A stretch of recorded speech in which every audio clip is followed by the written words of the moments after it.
Brethren, I pray you sing a new song.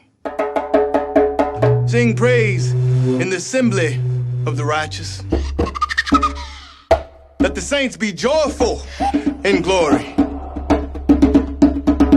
Let the high praise of God be on the mouths of the saints and a two-edged sword in their hands to execute vengeance on the demonic nations and punishments on those peoples, to bind their kings with chains. This honor have all his saints. Praise the Lord. Praise the Lord. Sing to him a new song.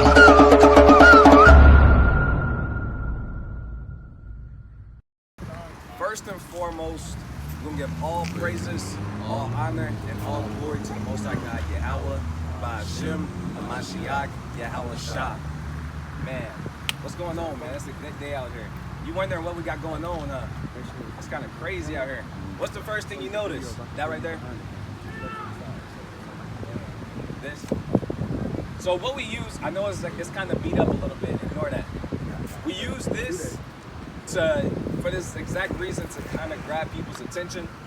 But I want to have your attention, not really the sign. I don't want your attention to be on the sign. I want it to be on me. So what we teaching is that God has a chosen people. Give me Deuteronomy 7:6. And we showing people that God's chosen people is not everybody, is a particular group of people, and the Bible identifies them as the Israelites. And we're showing that black men and women, Native men and women, and Hispanic men and women are God's chosen people according to the Bible. That's right. Do you fall into one of those categories? You're Hispanic or Native American?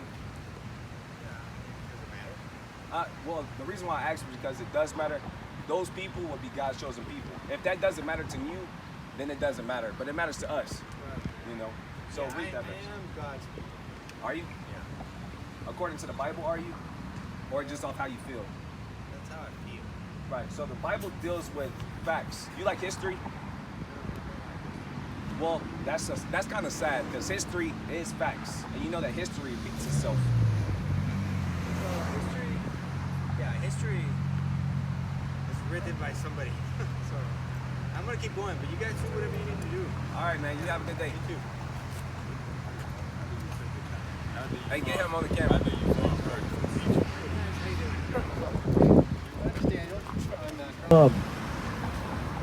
Yo.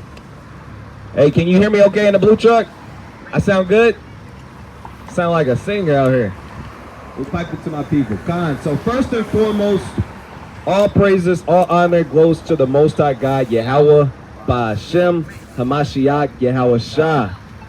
Who are we? We are the Hebrew Israelites, God's chosen people. We come to prophesy the downfall of America, aka Babylon, the daughter of Babylon. Hey, the whore that sit on many waters. Hey, let's kick it off with Mark 6:4, man. And a lot of people don't really believe that we are really God's chosen people, but that's nothing new, because it's nothing new under the sun, man. Get Mark 6:4. Come on, bring that out. God, this is the book of Mark, chapter 6, verse 4. Bring it out. But Yahweh said unto them, a prophet is not without honor, but in his own country, and among his own kin, and in his own house. So the only time a prophet is without honor is when he's in his own country, whenever he's teaching his own people, his own family. That's the only time a prophet is without honor. Any other time he's accepted. Any other time people are willing to hear. You know how many times we've been teaching the Bible and an Edomite will listen to us before our own nation do? That's because a prophet is without honor amongst his own nation. Read that again, King. 31st. God, it says, but Yahweh said unto them, a prophet is not without honor, but in his own country, and among his own kin, and his own house. God. So no one's going to listen to you, especially if they're of your own nation. Man, it feels good to be out here, man. It feels good to be home, man. Hey, y'all got any questions about the Bible? They probably don't believe in the Bible. That's how it be, man. What you got, King?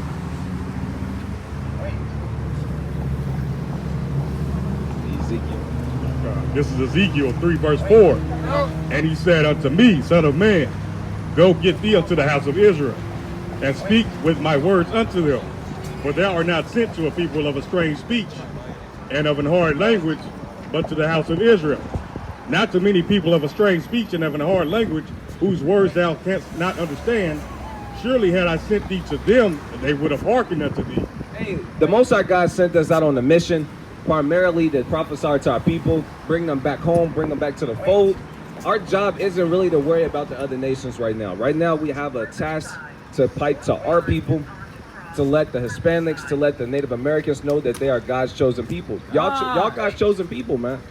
Hey, the Bible never mentioned Mexicans or Hispanics. He mentioned the Israelites.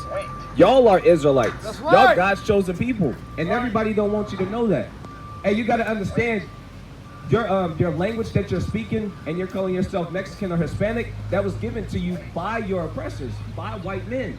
But what was your nationality before you were called Mexican or before you spoke Spanish? You were Israelite. Come back home. And you got to break Jake off quick because he had a stoplight. Bring it out, huh? Go on, bring it out, King. This is Matthew 10 and 13. I'm going to read down to 15. Bring it out. And if the house be worthy, let your peace come upon it. But if it be not worthy, let your peace return to you. And whatsoever shall not receive you, nor hear your words, when ye depart out of that house or city, shake it off the dust off your feet. 15. Verily I say unto you, it shall be more tolerable for the slander of Sodom and Gomorrah, Salakia, in the day of judgment than for that city. So the point is, when we teaching our people, we sowing these seeds into these men and women and these children. If they don't want to hear it, that's cool. And we're going to shake off the dust. We're going to keep pushing. We're not going to take it personal because that's what counting the cost means. That's what comes with this. Like with any job, you got the pros, right? You got the 401k, you got the dental care, the eye care. You know, you got these different benefits with certain jobs. That's the pros. That's the positive side. You know, and with the truth, you got the pros. And you get, first and foremost, the kingdom. Right. Everlasting salvation, Khan. Khan. And you get mercy, Khan. Grace, Khan. The promises, Khan. We get all of the covenants, Khan. We get the homeland, Khan. Wait, we're gonna be here all day if we count all the pros. And then we put it on the left-hand side, you know, one of the cons is, one of the negative things is that when you see that the state that your people are in and it hurts your spirit, you try and build them up and they push it aside. They cast it behind them. You know, they spit on it. They take it for nothing. They take it for granted. Look, it was almost a wreck right here. That's crazy. Go ahead. God, this is Jeremiah chapter 1 and verse 4. Then the word of the Lord came unto me, saying, before I formed thee in the belly, I knew thee. And before thou camest forth out of the womb, I sanctified thee, and I ordained thee a prophet unto the nation. Done. So before Jeremiah actually went and did the work of the Most High God, the Most High God had already predestinated that man to be a prophet. That's right. And to teach his people right from wrong, righteously dividing the word of truth. I think I want to keep going. Right. It says, then said I, Lord God, behold, I cannot speak, for I am a child. Hey, Jeremiah was like, man, I'm still a babe. I'm still young. How am I going to speak to Israel? You know they ain't going to listen to me. Hey, and that's the same thing with Israel now. What's up, old school? Hey, that's what our people is now. They see us, you know, we young men. Why the hell would our nation listen to us? What do we have to offer? And sometimes we get in that kind of mind frame like, man, ain't nobody going to listen to us anyway. Why do we go out here and do it? Let's see what the Lord said to Jeremiah, though. God, it says, but the Lord said unto me, say not, I am a child, for thou shalt go to all that I shall send thee. Hey, he said, hey, don't be afraid. He said, don't be scared because you're a child. Wherever I tell you to go, that's where you go. What's going on, bro? We're going to catch you while you're at the stoplight. God, look, we miss you. Hey, you an Israelite. You God-chosen people, man. You got to come back home, man. Hey, you got to repent. Do the law, statutes, and commandments to the best of your abilities. Shalom. We got to catch our people quick, man. Hey, who over here show up here and loves God? Let's see it. Let's see it. We got a few, just a few. Hey, he get it. You know, everybody don't love God. Here in America, it's kind of weird to love God. You know. Hey man, if you love God, you gotta shout it out loud, man. Right. But don't nobody really love God, man. You love God now? She love God now. I don't want to make anybody upset, but hey, God's chosen people are black. You know, that's a fact. Bring it out. Hey, that's not true. Sorry. My inside don't look like your inside while you smoking that cigarette. Right. She said everyone has their own bloodline, their own genealogy, their own family tree. No one is the same. You know? Hey, she said that everyone is the same because we bleed red. Hey, dogs bleed red. You know, cats bleed red. That don't mean you're a damn cat. That don't mean you're a dog. That's something to understand. You get what I'm saying? Does that make sense? Can y'all hear me? All right. Hey, well, God has a chosen people. And when you read the Bible, you find out that God's chosen people have been scattered across the four corners of earth, and they've been going into slavery for years and years. God's chosen people are blacks, Hispanics, and Native Americans. And we can prove that with history. We can prove that with biblical facts. We can prove that with history. It's all throughout the Bible. The Bible isn't just some spiritual book, Con. The Bible is a history book, Con. The Bible is our history book, Con. Hey, where was Negroes before the transatlantic slave trade? After that, our history stops. It's nothing else about our history. But when we open up the Bible, all of those things is given to us again. Get Jeremiah 17. I know you holding something. We'll get to it. You holding something too? What you got? All right, Con, bring it out. This is John 15 and 16. You have not chosen me, but I have chosen you and ordained you, that ye should go and bring forth fruit, and that your fruit should remain, that whosoever ye shall ask of the Father in my name, he may give it to you. Verse 17, these things I command to you, that you love one another. Verse 18, and if the world hate you, you know that it hated me before it hated you. God, we got to touch on that, because that's a beautiful, beautiful, beautiful chapter. At first, he told you that, hey, you didn't choose me, I chose you from the beginning. Everybody believes that, hey, do y'all believe in karma? Y'all do? Do y'all believe in justice?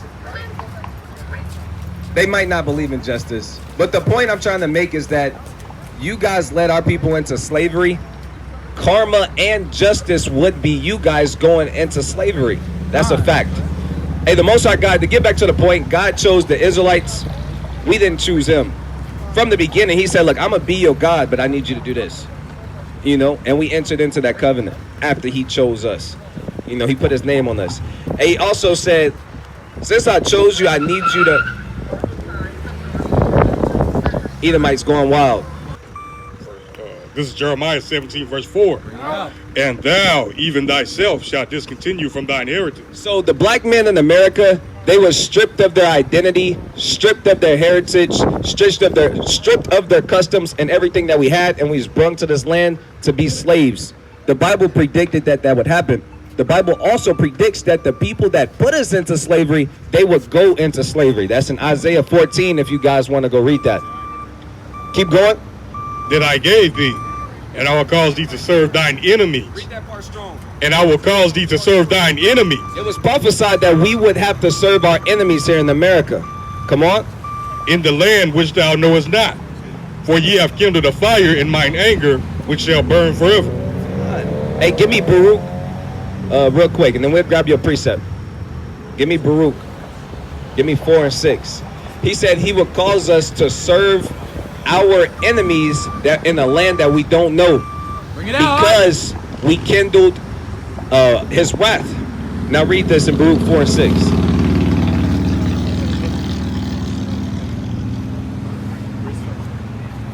Real quick, I'm on the little Baruch.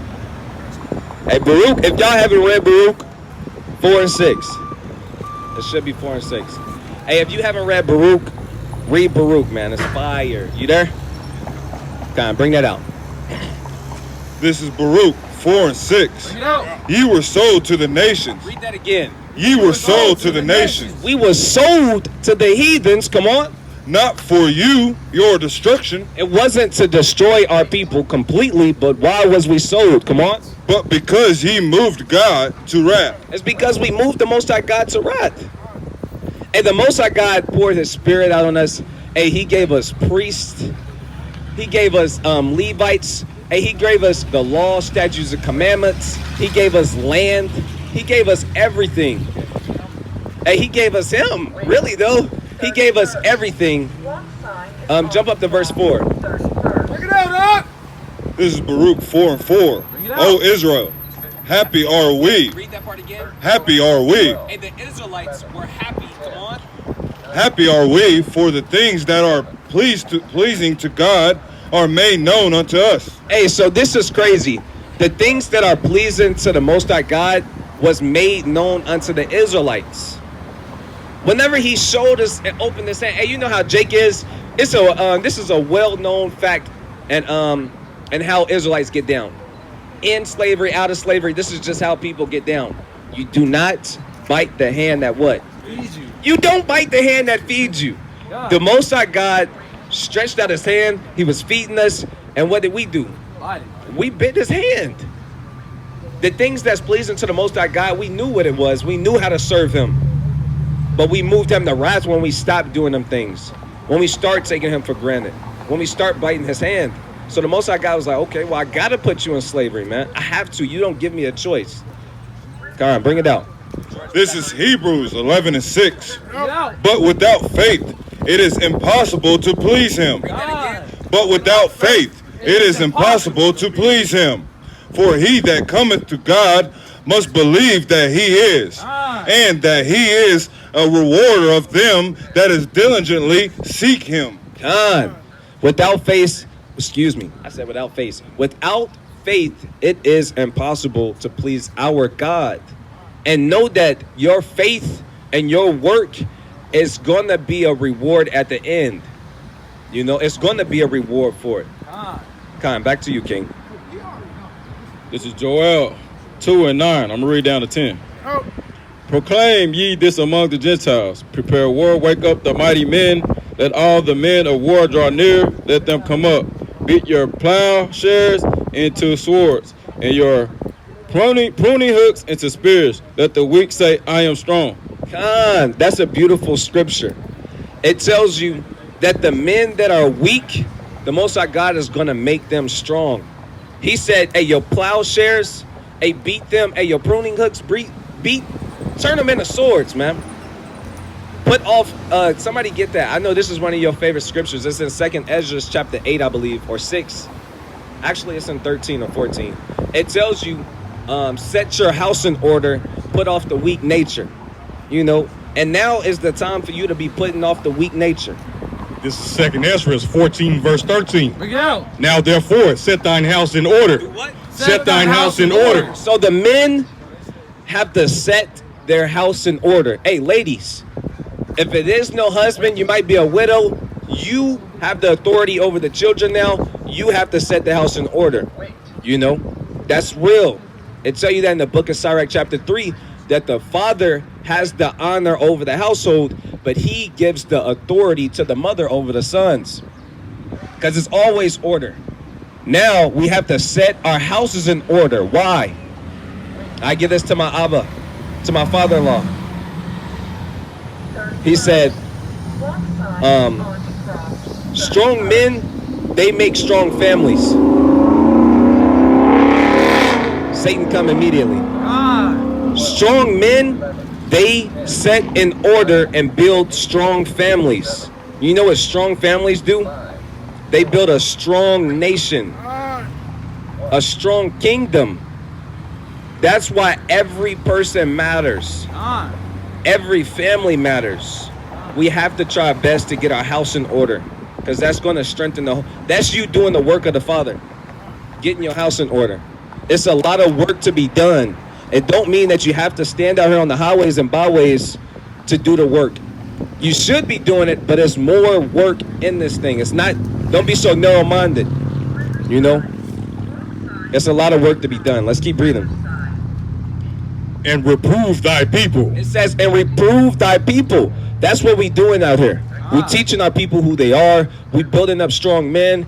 Hey, they building up the strong families, and all of that goes back to our nation. That's why we out here, for our people. Come on. Comfort such of them as be in trouble. And the men and the women here in America, they have a broken heart. They have a broken spirit, and that's why we deliver the good news, the gospel, the good tidings unto the meek, to the poor, so we can bind up the brokenhearted, to bring them back home, to show them who they really are according to the Bible, you know, to show them that they Messiah ain't a white man, to show them that they Messiah is a black man, you know, and he's coming to save you. You. Let's keep reading. And now renounce corruption. And now we got to tear down all of the lies that was built here in Babylon. We got to renounce corruption, man. All of the wickedness that's forced upon children and even grown men. All of these scars, man. All of the corruption that's being delivered to our kids, the propaganda, the TV shows, even the school, the public schools, the Snapchats, the Facebook, the YouTubes, the Twitter accounts. Man, we could think about how many different avenues that our enemies try to indoctrinate us and our children. Now it's time for us to come out of sleep. We see what's going on a little bit.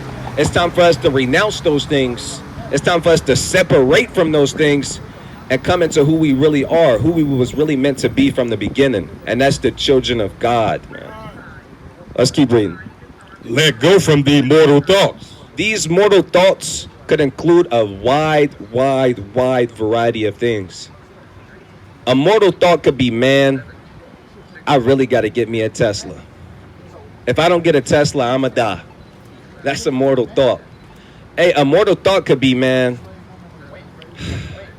I hope I open my front door in the morning and it's $1 million right there. If I had $1 million, King, hey, you know what I want to do? I want to go to the strip club. I want to throw, not ones, I want to throw 20s, King. That's a mortal thought. Hey, give me another mortal thought, man, because I can't think of nothing off the rip, man. I'm trying to let go of those things. There's too many. It says, let go of those mortal thoughts. The things that we used to put our faith, the place where we used to be mentally, and the things that we strove for, like being famous, that's a mortal thought. Or being the richest man in the world, that's a mortal thought. Or being the best basketball player, that's a mortal thought. Being the best break dancer, that's a mortal thought. You know, me being able to throw a football 100 yards and, you know, making it to the NFL, that's a mortal thought. I gotta let go of those things. Them things isn't gonna do nothing for me in the long run. Those things is really gonna hold me back. And I don't want to move past the mortal thoughts so fast, man, because our people, we talented, Khan. We gifted, Khan. But we put our talent that the Most High God gifted us with into mortal things. You feel me? Like Jake, a regular Jake. Right now, we got to take a step back. We've been indoctrinated, like heavily. We've been seduced. Hey, you know how the woman, she come and she rub on your back and she belly dance? That's what America does. We've been indoctrinated and seduced by Babylon. And she got on the little veil and she, look, this is her. And she creeping up on you. That's America. But it's not with just dancing. It's with doctrines. It's with philosophies. It's with your mindset. You have children, they don't even know how to really talk, but their mind is already, I want to make it to the NBA. That's her. That's her grooving up on the little kid. He 5 years old. How you know about the basketball league? How you know you want to be a little kid will tell you he want to be an astronaut. Boy, spell astronaut. You don't know what an astronaut is? I'm not saying,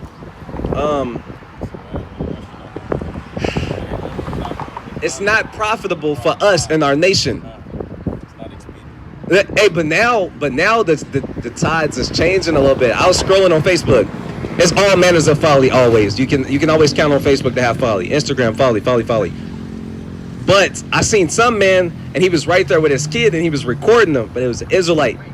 And boy, he like 2 years old. He can't even talk and make words yet, but he'll open up his mouth and say stuff. And he had a Bible out, and he was trying to, get it going.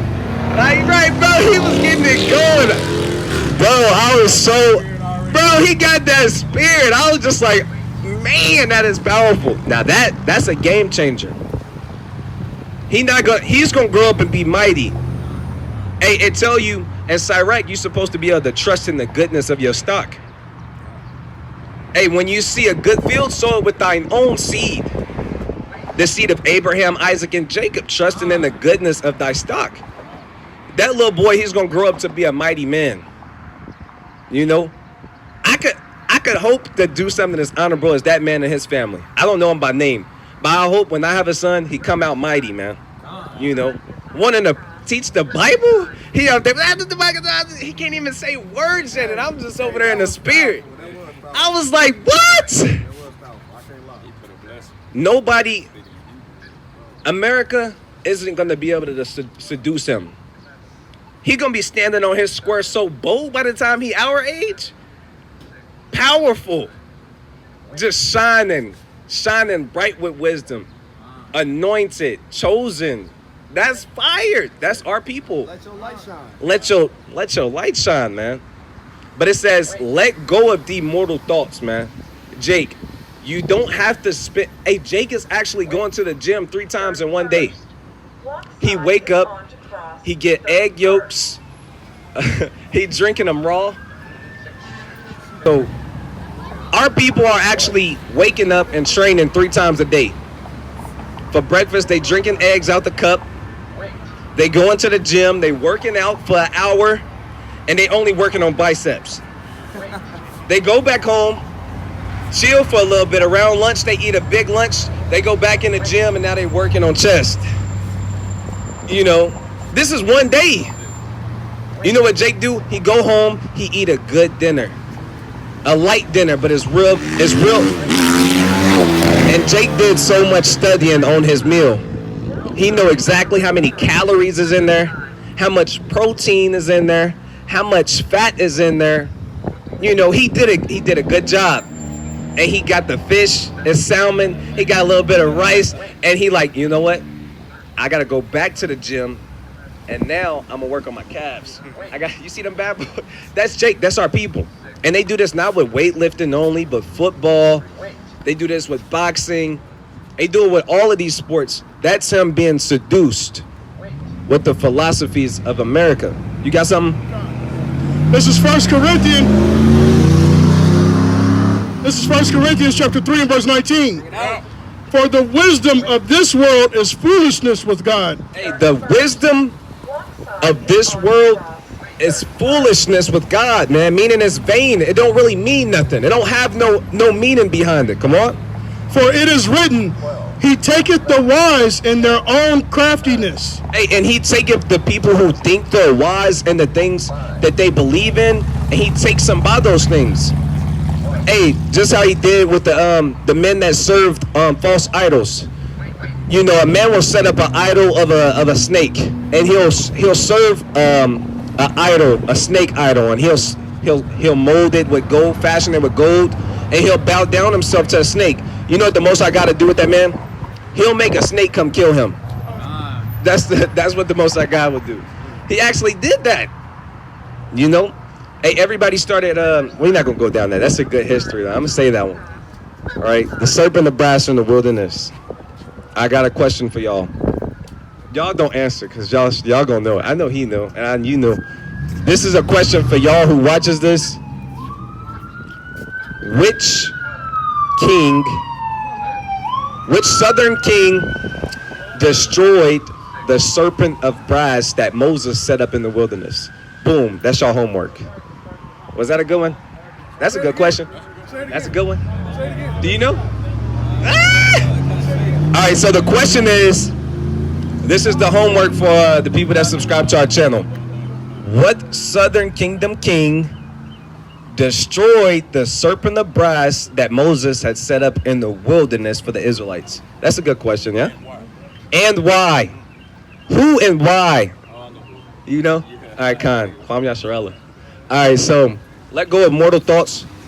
Hey, when you doing those, when you working out 3 times a day, make sure you're staying focused. Because look, you stay focused on basketball so much, football so much. At the end of the day, you become the greatest. Let's say this. We chilling, right? We ain't got nowhere to be. Let me take my time. Let's say I become that man I was talking about. I work out 3 times a day, 6 days a week, 7 days a week. Why not? I got to go hard. I got to be the best, the greatest, no days off. I end up becoming the greatest of all time, the best to ever do it. Let's say that's me. I accomplished that. Everyone knows me as the greatest. You with me? What did I really accomplish though?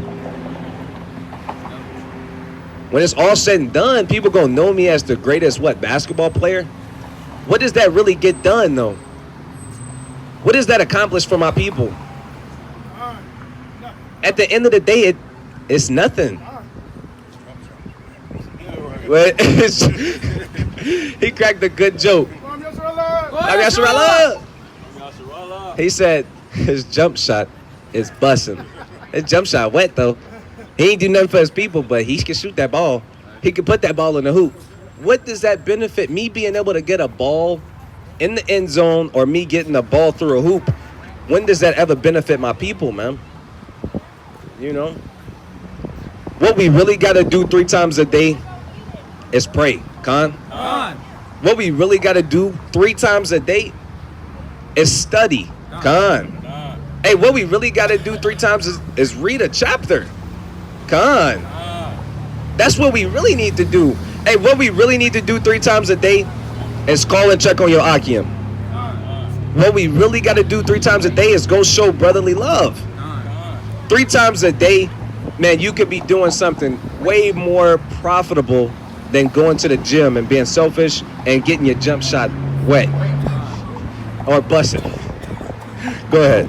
This is 2 Timothy chapter 2 and verse 3. Bring it out.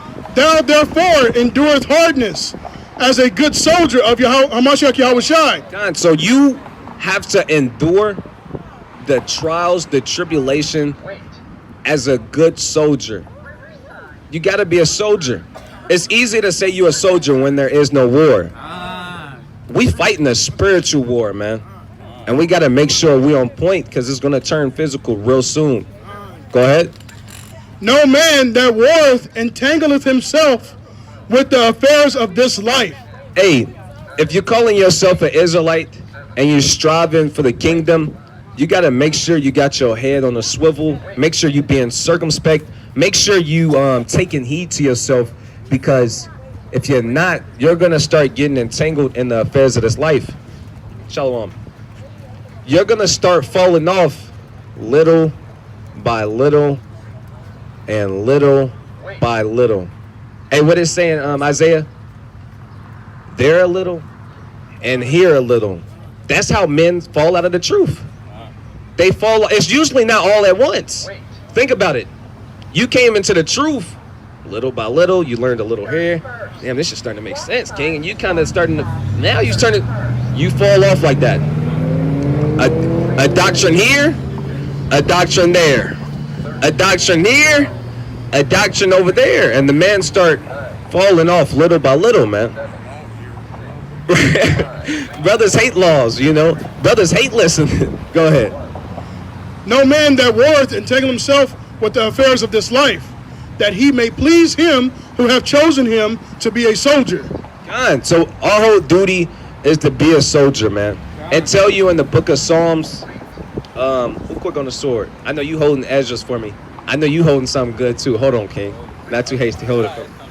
Get Psalms 94 and 16. That feel right. You know what I'm saying? Sometimes I call them precepts like, that's it. That feel good. That feel right. That's the one. Nah, I don't know. I hope it's that one. That's what I want. This is Psalms This is Psalms 94:16. Who will rise up for me against the evildoer? It says, who will rise up for me against the evildoers? Come on. Or who will stand up for me against the workers of iniquity? Who's going to stand up and renounce corruption? Didn't we just read that in 2nd Exodus? Who's going to rise up and stand against wickedness and iniquity? Only the soldiers is. Only the soldiers of the Lord is going to do that. Effeminate men, they're not going to stand up for the Lord. Hey, sinful men, are they going to stand up for the Lord? They not. You know, wicked men who only worried about carnal things and have mortal thoughts, are they going to stand up for the Lord? Only the soldiers of Yahushua going to stand up for the Lord.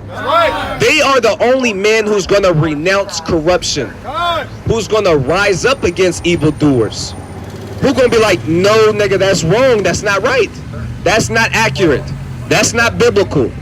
Only the men of the Lord is going to do those things, man. What you got? They go with what I'm saying?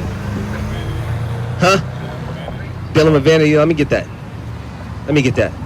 Yeah, we're gonna have him step back. That's the new routine. Boom, slide in. This is Ecclesiastes chapter 1 and 1. I'm gonna read down to 2. The words of the preacher, the son of David, king of Jerusalem. Vanity of vanities, says the preacher. Vanity of vanities, all is vanity. God. You want me to elaborate? I'm about to say, just dealing with what he said, waking up day to day, just hooping, not putting no force, no effort to the Most High. It's all vanity. God, man. That's mortal thoughts, man. That's right. That's mortal thoughts. You got something you want to bring out? For him. Okay, Con. It's a precept to go with what he said. Con. God, this is Job chapter 35 and verse 13. Bring it out. Surely God will not hear vanity, neither will the Almighty regard it. The Most High God is not going to listen to vanity. He's not going to listen to vanity. He's not going to regard it. And he tell you the thought of foolishness is what? He's not listening to vanity. Foolishness. Your thoughts will get you killed messing with the Most High God. If your thoughts will get you killed, how much more your words? If your thoughts will get you killed, how much more are you actually saying it? Hey, Officer Ahlan, it said something about a prince. It said, is it wise to like backtalk a prince? Is it wise to talk crazy to a king? It tell you in the book of Proverbs, the king's eyes do what? Scareth away evil. Imagine you sitting in front of Yahushua.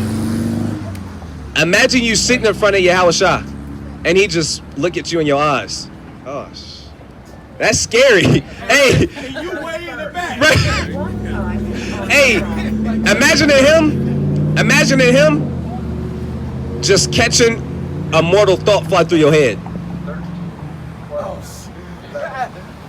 Or imagine he got a 1,000 soldiers lined up before him, because Yahushua is the Lord of hosts. He got soldiers out there. Imagine y'all 1,000 deep, supposed to be a light day, and you got a few of the soldiers kind of dicking around in the back. They just playing around.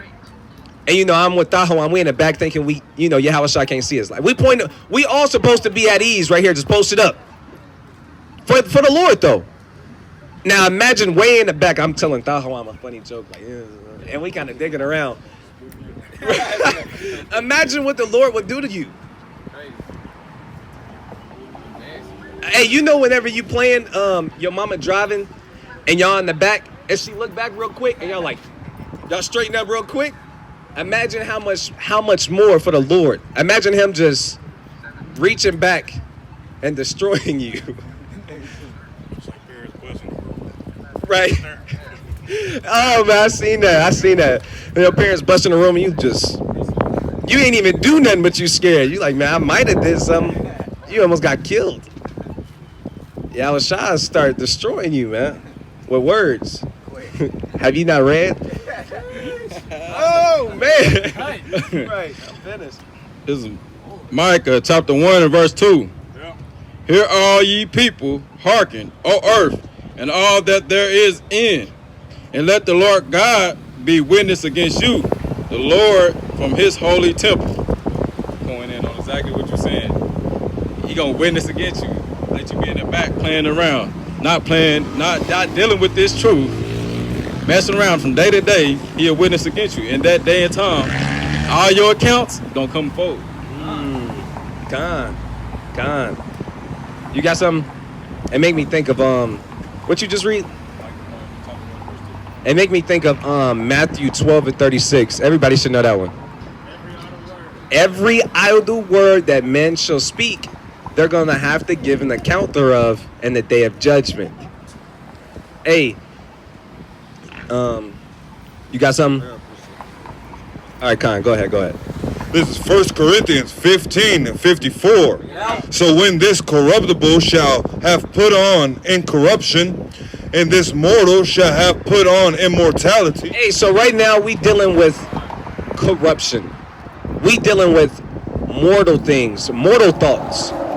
When we change our mindset, we recalibrate our spirit to incorruption, to immortality.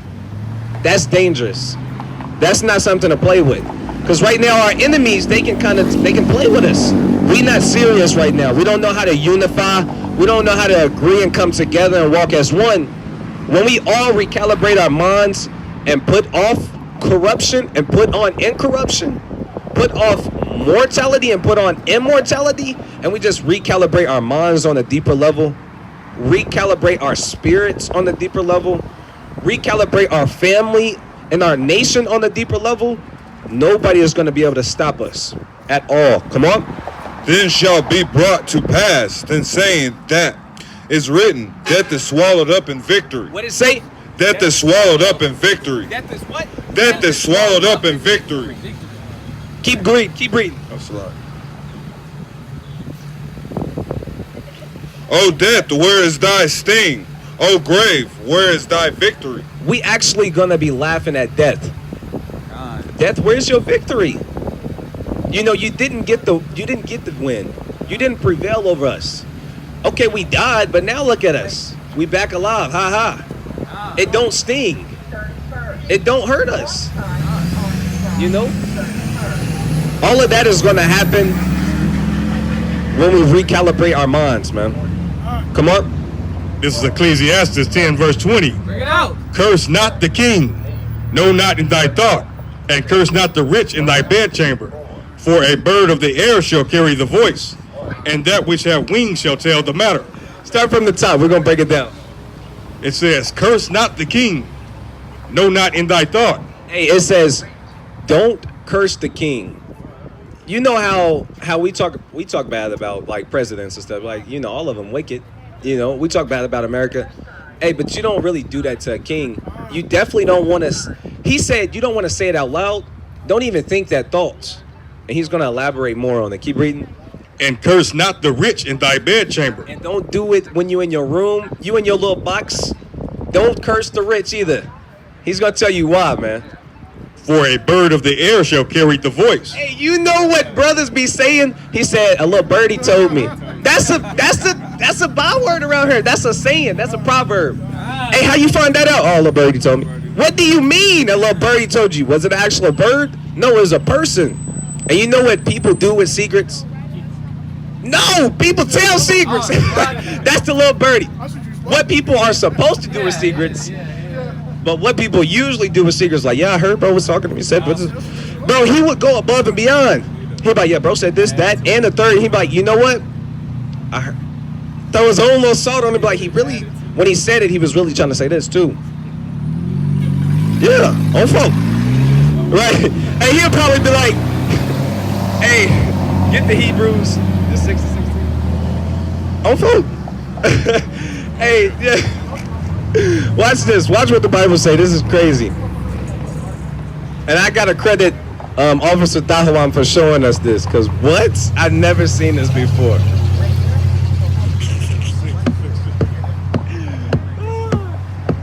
Watch this. Watch this. This is crazy, because this is how our people is. It's crazy how accurate the Bible is. Read that. This is Hebrews 6 verse 16. For men verily swear by the greater. Men, they swear on greater things. That's what it means when they swear by the greater. Like niggas always be like, you know, on the set. On my mama. On my dad. Granny, I ain't say that. Yeah, like that's the next level. Like, bro, you know I'm not lying. I put that on my dead granny's grave. On phone. On Bloods. Hezekiah. On live. Hey, you know the end all be all. On God. If he say that, he ain't lying no more. You know, watch what the rest of they gotta be. Bro, it's becoming a little too common to swear on anything, first and foremost, but especially on the greater, like the Most High God. That's a no-no. Yahushua said, don't do that no more. You know, of old, that was okay, but now I'm showing you be perfect. No more swearing.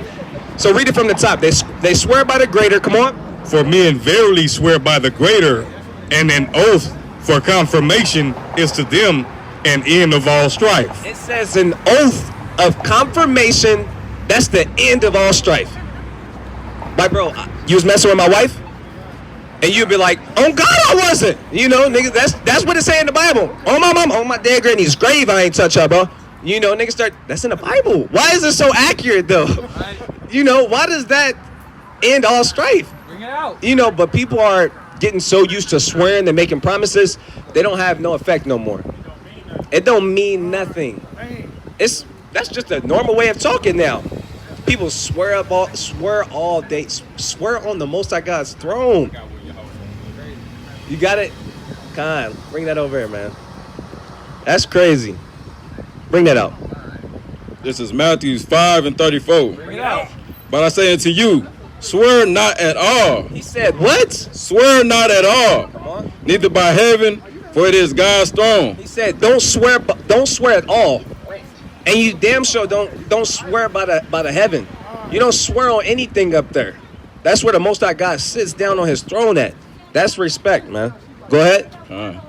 Nor by the earth, for it is his footstool. Hey, and you don't swear on anything on earth no more either, man. That's Yahushua not going against the commandments, but making you perfect through the commandments. He taking it to the next level. You know, so if you really want to play ball, you really want to play. Everybody says their authoritative text is Yahushua. Well, Yahushua don't swear, so I don't want to hear brothers swearing no more.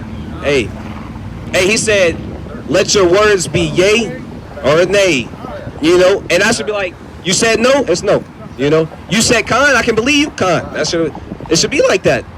And brothers say he didn't do it, I should be like, you know what? Right, that's all we got. Hey, who pulled that out the other night? I think it was Officer Aharon. Go to Ecclesiastes 7. Hey, your word is your bond. It should just be like, yeah. Or no? Whatever happens in dark is going to come to light anyway. So really, though? Hey, that's for real. Morales. Yes, sir. That's our people for you, man. He getting it done. On the Sabbath, though, it's a little shaky, man. But, you know, 7 and 1. That's what I want. This is Ecclesiastes 7, verse 1. A good name is better than precious anointment, and the day of death than the day of one's birth. Hey, so the reason why we went to this scripture is because it says a good name is better than precious ointment. It's better than precious ointment. Hey, you remember it was the lady and Yahushua was sitting with a few of the disciples, and she start pouring out the oils and anointing his feet, I believe, with her hair, right? And they was like, "Hey, why you doing that? You wasting it." No, Yahushua gave her props for that. But it says, you gotta add. Go ahead. I know this is department. But it was Judas that actually, I believe, that said that, like, you know, we can sell this. Yeah. We can get money off this. Get bread off this. Because, you know, we poor people. Yeah. They're like, you know, we can get bread off this. I was like, nah, man, you know, I'm not going to always be here. You know what I'm saying? But the poor people are always going to be here. Y'all can always deal with them and, you know, get money some other type of way, but I'm not always going to be here. What she's doing is right. Yeah. You know what I'm saying? Go ahead. And it was a memorial. Yeah. Yeah, that was set in stone. I remember we toasted to that. I can't remember when. It wasn't basically a memorial. I know we didn't do it probably in the right season, but the whole point is that we gave remembrance to that lady and what she did to Yahushua, you know? A new moon? That sounded about right. Hey, the whole point was no more swearing. Like, you don't have to make promises. your word, yay or nay, that should be all it takes. And just know that if you are lying, it's going to come to light. And you want to always tell the truth because that's what you want to be known for. I want to be known as a sincere person, an honest person, a trustworthy person. Them kind of things add to a man's character, and them habits that you have, it actually makes up who you are. If you're known for lying, you're eventually gonna, if you lie a lot, you're eventually gonna just be known as a liar. And that's, now, if I'm always known for telling the truth, whether it hurts someone's feelings or just being, sincere, that's what people will start to know. Well, Mahar, we can trust him. His word is true. That's how I want to be seen. That's how everyone should want to be seen. Go ahead. All right, this is the book of Exodus chapter 20 and verse 7. Thou shalt not take the name of the Lord thy God in vain, for the Lord will not hold him guiltless that taketh his name in vain. So what you were saying about you shouldn't swear on God, when you swear on God, you make his name vain means nothing, to mean nothing. If you do it so much and you're doing it so much, you made it out to mean nothing. It's nothing no more, right? So many people do it, like you were saying. Everybody's doing it. You say you don't want to hear nobody swearing no more, right? They do it. It's like, even if he does it on God or not, it don't even mean nothing, right? All right. So yeah, let's work on that as a nation. The people that do watch our videos, if you do watch that, some more homework. What was the first homework? Oh, you gave it away. Wow, man. The homework. So earlier while we was holding camp, I gave people who watched our videos, a little question. The homework question was, what Southern Kingdom king destroyed the serpent of brass that Moses lifted up in the wilderness for the Israelites? That's a good homework question. So this is Proverbs chapter 2, verse 12. Read down to 13. To deliver thee from the way of the evil man, from the man that speaketh forth things, who leave the paths of uprightness, to walk in thy ways of darkness. I'm reading down. Who rejoice to do evil and delight in the forwardness of the wicked, whose ways are crooked and they forward in their paths. To deliver thee from the strange woman, even from the strange which flatter with her words. Hey, so actually we might need to start doing that because Proverbs is so good. You could just be like, hey, get any chapter in Proverbs and let's just break bread, because it's wisdom that you can use right now, day to day, instantly. You learn and be like, I need to apply that one. You can never go wrong with Proverbs or Sirach because it's just that wisdom, man. But the point why you pulled that was it was going into a forward man and the things that he would speak with his mouth. Hey, it started going into the strange woman and everything, man. It got the whole. Hey, that's chapter 5, I believe it's 7 also. And 2, it goes into the strange woman, and we know what that strange woman is, who she is, On a carnal level, that strange woman is actually the other nations. But on a spiritual level, them strange women is other doctrines and philosophies and idolatry, But yeah, so let's go back to 2nd Esdras, man. This is 2nd Esdras 14, verse 14. Bring it out. Let go from thee mortal thoughts. Cast away the burdens of man. He said, cast away the burdens of man. It tell you in Sirach that a rich man, it's hard for him to sleep at night because he's always thinking about his money or losing his money. That's a burden of man.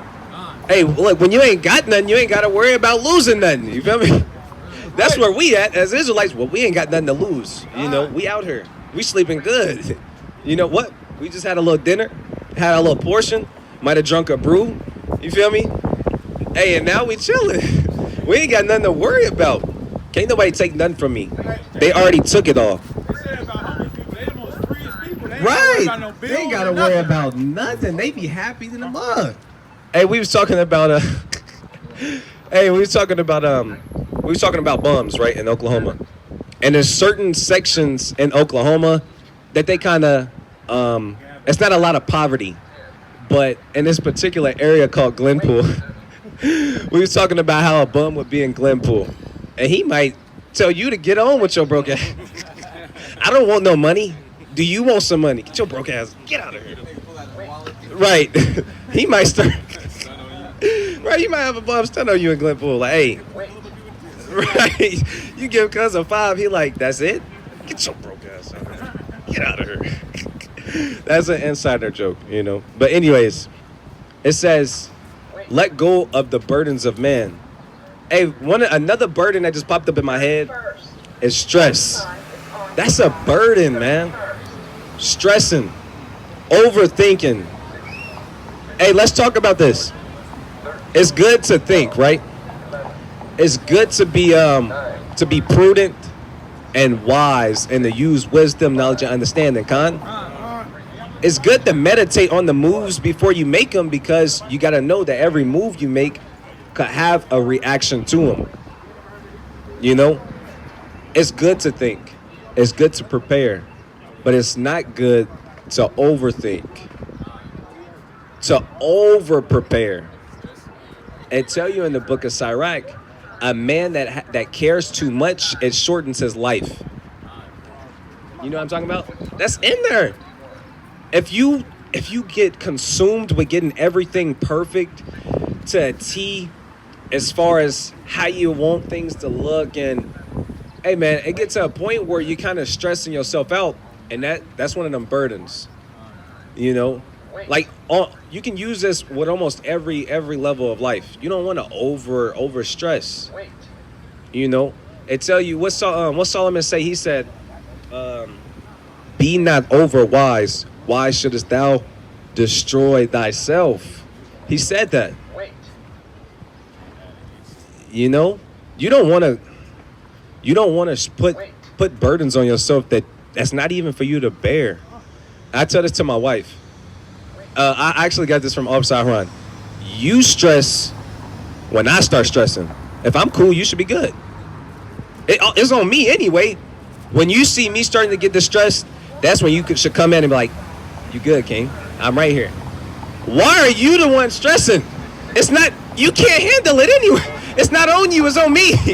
She's stressing about something I gotta do. Why?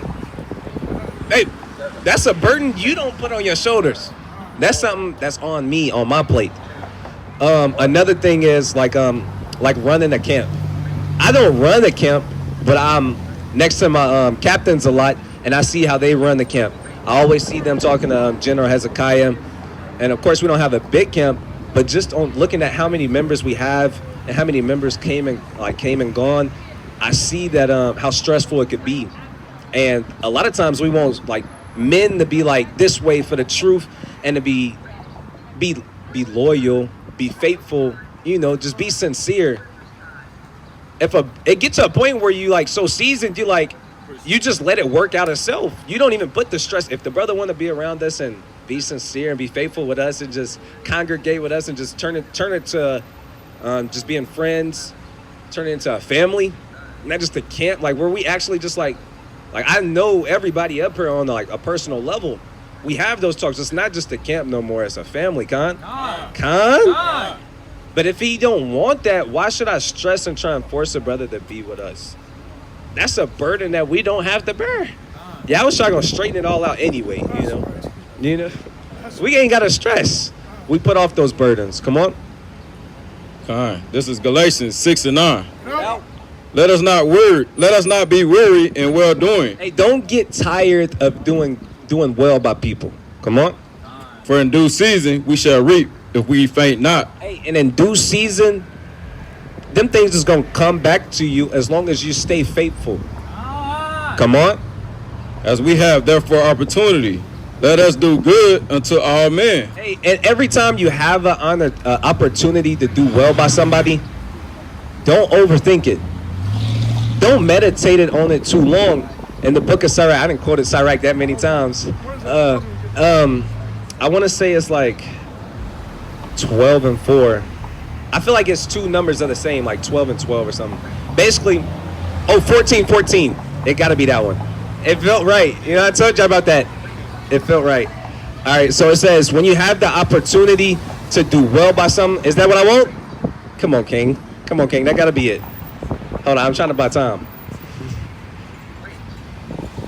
It's not 14:14? Yeah, that's it. That's it. Sirach chapter 14 and verse 14. Defraud not thyself a good day. Or Slakia. Of the good day. So whenever it's a beautiful day like this, we don't have to come out here and get on every Edomite and say, you wicked, you wicked, you wicked. Hey, I can come out here and do the work for the people that's watching, the people that comes and actually interested. We're not going to defraud ourselves of this beautiful day. At the end of the day, it's still a celebration because it's the Sabbath. It's a beautiful day. I'm not going to defraud myself of the good day. Come on. And let not the part of a good desire overpass thee. It says, and don't let the thoughts of a good desire overpass thee. God, Edomites love it. You know what I'm saying? They feel it. Right. What Esau doing in the Yukon? DeBoy, you hear me? What was Esau doing in the Yukon? They want to be us so bad. He said, keep going, bro.